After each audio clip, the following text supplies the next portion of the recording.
All right, ladies and gentlemen, welcome back to the channel. Tonight we're going to be talking about the Detroit Lions, folks. After their 31-26 home comeback victory against the Chicago Bears, they're 8-2 for the first time since 1962. I don't know what that does for you, but for me, that does quite a bit of things. First off, this team is as resilient as they come. Dan Campbell in the locker room after that victory is just insane. But guys, the year is 2023. Now, I'm only 24 years old, but we live in a day and age, technology.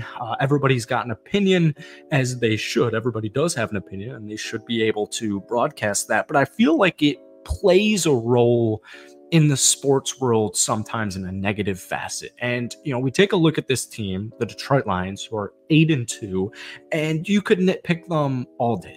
You could nitpick any team in any league all freaking day. And the fact that this Detroit Lions team did what they did against the Chicago Bears, specifically the last 5 minutes of that game, getting defensive stops, Jared Goff going to Jameson Williams, getting another stop, putting the game-winning touchdown on the board, and then the Aiden Hutchinson forced fumble for a safety. Some way, somehow, it still gets nitpicked. And it still is like, well, you just beat the 3-win Chicago Bears. Congratulations. Here's a medal. Here's a participation trophy. And it's just so weird to me that people, and I'm not obviously talking about Lions fans in this video, people like to expect Super Bowl champions. If you don't have 17 perfect games or 17 good games, then you're overrated. If a quarterback has a bad game, he's overrated. If a team has a bad game, I think back to that Baltimore Ravens-Detroit Lions game, well, obviously the Lions are overrated. Because if they weren't overrated, they wouldn't have lost by that big. So we're going to talk Detroit Lions in tonight's video. But before we do, if you guys enjoy, be sure to hit that like button, hit that sub button for daily NFL content. Lions fans, you guys are awesome. As always, 8-2, baby. You're freaking 8-2. I can't wait to watch Thanksgiving against my Green Bay Packers. But in the meantime, if we could try and get this video to 500 likes, that would mean the absolute world to me. So here's some fun facts. Well, they're actually not really fun.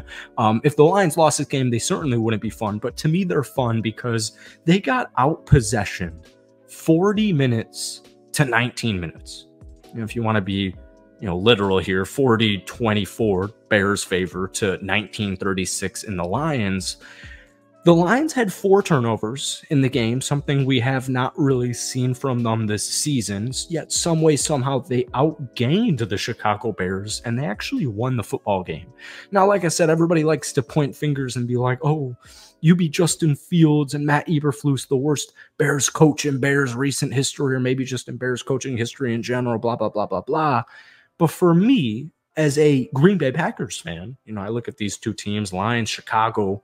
I'm born and raised from Chicago. I lived in Northville for a little bit. My family, my dad's side of my family is like pretty much exclusively from Detroit. I like both of these teams, all right? The Detroit Lions lose this game every single time for my entire life here. And we're still in the NFL, and the Chicago Bears are still a national football team. So I don't want to hear context about who you beat and how you beat them, because at the end of the day, when I take the standings in consideration, the Detroit Lions still got the victory, and they're still 8-2.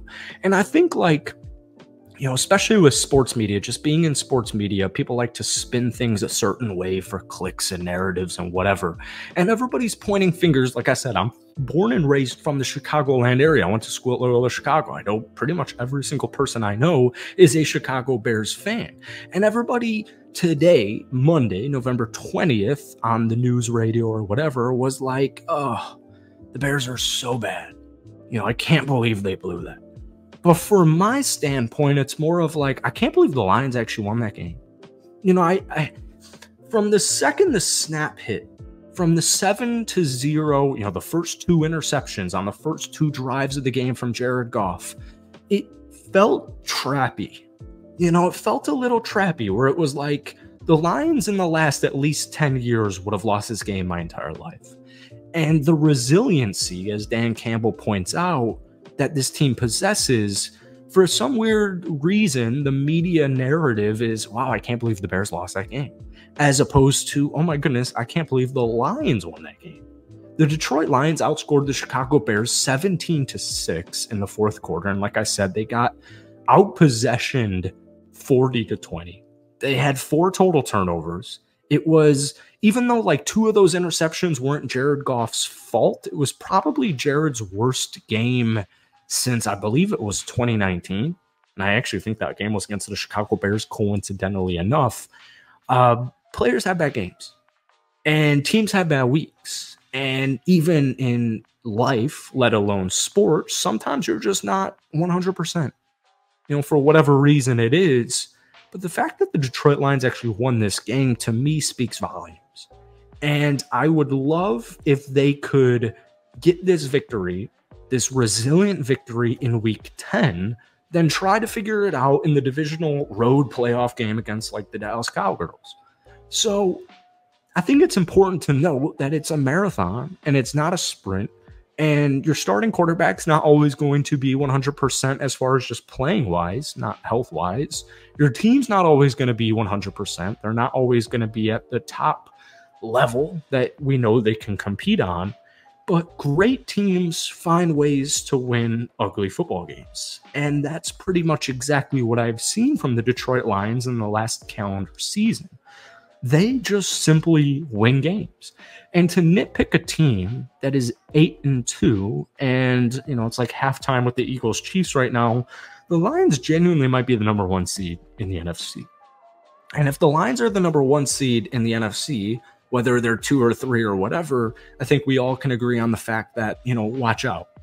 This season, watch out for the Detroit Lions. And especially the future, watch out for the Detroit Lions. But in a 17-game regular season, I just always find it funny when a really good team struggles. And especially if they come away with a victory, people still love to overreact. Should we be worried about the Detroit Lions? The only thing I'm worried about with the Detroit Lions, like I would be with any contending team, is simply health. Because the Detroit Lions can hang with everybody. And we could sit here and we could point at the 3-lost game in week 2 to Seattle, or we could point at the blowout loss to the Baltimore Ravens. We could sit here and hypothesize, if that's even a word, a multitude of different situations. But facts are facts. And the fact of the matter is the Detroit Lions are 8-2, and they're winning nicely, but more importantly, they're winning ugly. And keep in mind, we're still in, or I guess what are we entering, week 12 of the football season. There's still a third of the year to go. And once again, just to reiterate the point, because it is crazy, the Detroit Lions are 8-2 for the first time since 1962. So I don't know what that does for you. I still haven't figured out a third or a fourth line to rhyme that. Let me know in the comments if you could think of something, but you get the point. You get the point. I don't need to explain it any further. Thank you guys for watching. Little Lions ramble on a beautiful Monday night. Hit that like button, hit that sub button, and stay tuned. Hopefully, actually, because I would take a better draft pick for my greenhead, my cheeseheads. Hopefully Thursday afternoon, you guys got a Lions victory recap video from me. But that's it for today. Hit that like button, hit that sub button. But guys, let me know what you're thinking about this Lions team down below.